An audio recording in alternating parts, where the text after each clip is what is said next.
The world has contracted to a neighborhood, and it is important to appreciate that what we do in America impacts not only our own country, but also the entire planet. We should also never forget that the richness of our diversity and our founding ideals of liberty and justice attract the eyes of the world to us. They will be influenced by what we achieve or fail to achieve in this regard.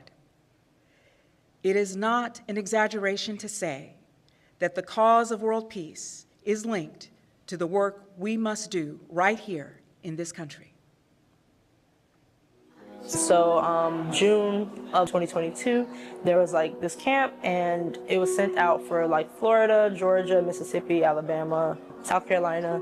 It was a 12-day camp. It was the first that we ever had that was that big. And over those 12 days, about 130 or near 150 youth were able to participate. So at first in the camps, people were kind of in their geographic regions, which also meant like racial like groupings.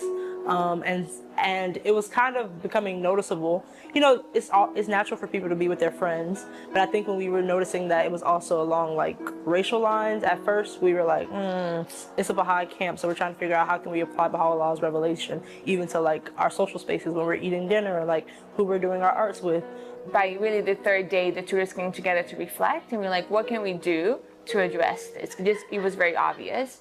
And we really took some special initiatives. So we reflected really on the story about Louis Gregory, and how can we really think about giving the seat of honor to the Black youth who are coming. And that, I think that really inspired all of the tutors to really think about, it was a really shift in thinking.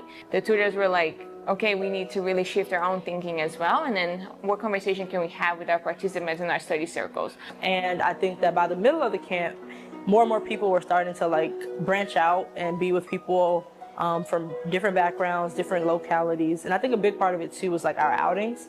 I think in the middle of the week we got to go to the Civil Rights Center.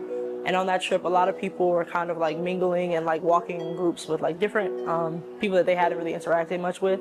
Just started branching out by that time with the support of like the tutors being like, kind of encouraging people to like branch out, talk to new people, thinking about the implications of a space that's segregated by race, and thinking about how that wasn't necessarily the culture we were trying to build.